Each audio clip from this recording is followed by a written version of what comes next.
नमस्कार, सबको मेरा प्रणाम। आज मेरा विषय मतलब अभंग है।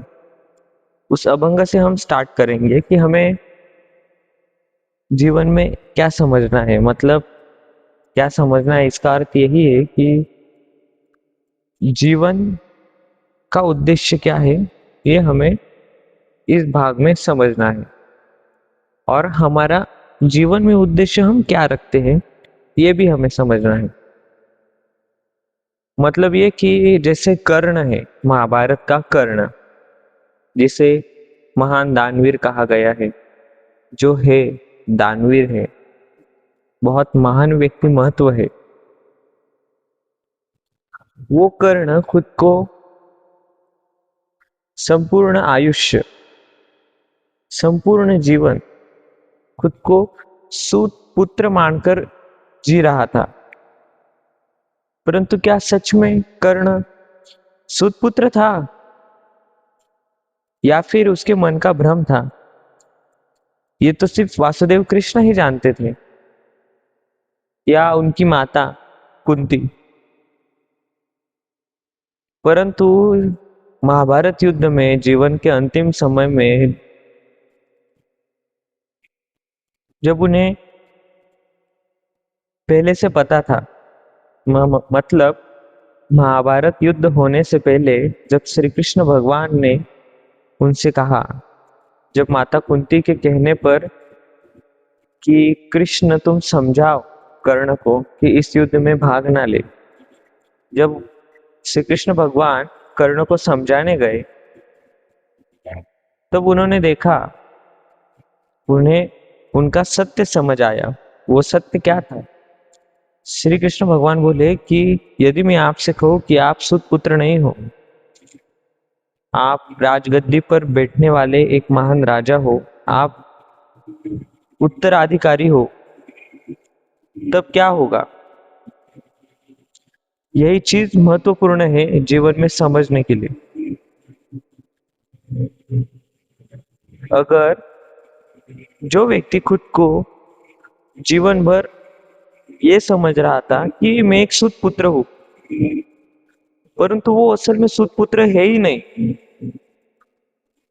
वो असल में एक राजा है, वो एक उत्तराधिकारी है, वो असल में एक राजा का पुत्र है। जब उसे ये रियलाइज होता है, तब उसकी रिएक्शन क्या होगी कि मैं जीवन भर खुद को सूत पुत्र समझता रहा, परंतु मैं एक राजा का पुत्र हूं। ये उसको रियलाइज हुआ। यही हमें जीवन में समझना है कि हमें क्या जीवन में समझना चाहिए, कि हम एक राजा के पुत्र हैं, हम भगवान के पुत्र हैं।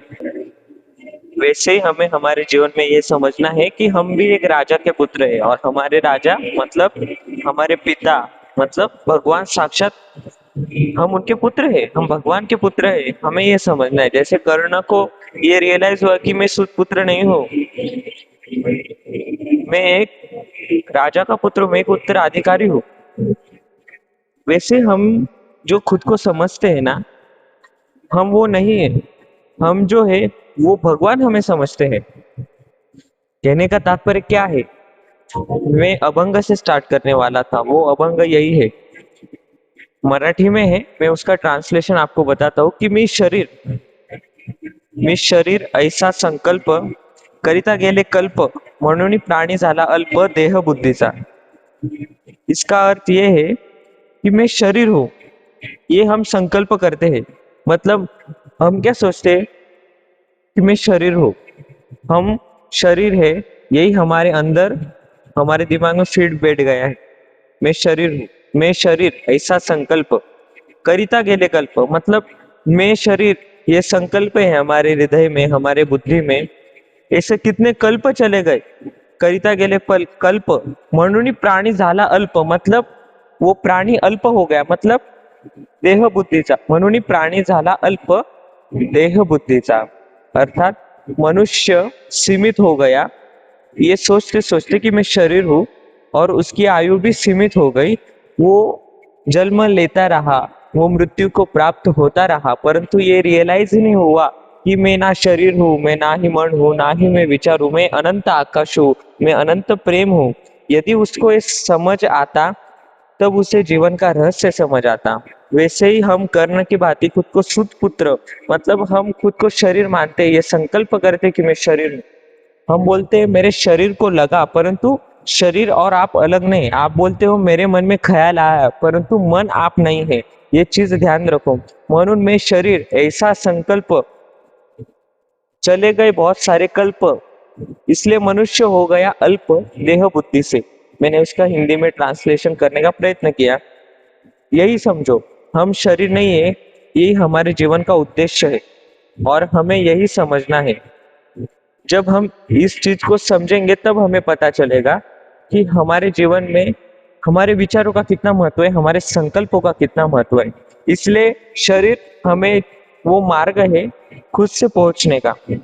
जैसे मंदिर में जाने के लिए प्रवेश द्वार होता है, घर में प्रवेश करने के लिए ताला खोलना पड़ता है, वैसे ही शरीर एक दरवाजा है, शरीर एक ताला है। वो खोलने के बाद ही हमें समझेगा कि असल में आत्मा क्या है, परमात्मा क्या है।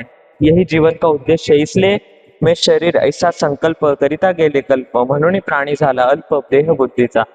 हमें ये संकल्प, ये विकल्प सब छोड़ने हैं और एक ही संकल्प करना है कि ना मैं शरीर हूँ, ना मैं विचार हूँ, ना मैं मन हूँ। मैं एक अनंत आकाश हूँ, मैं एक प्रेममय हूँ, मैं भक्तिमय हूँ। यही हमें याद रखना है। इतना ही बोलता हूँ अब तक के लिए। मिलते हैं नए अभंग में। चलते हैं। राधे राधे।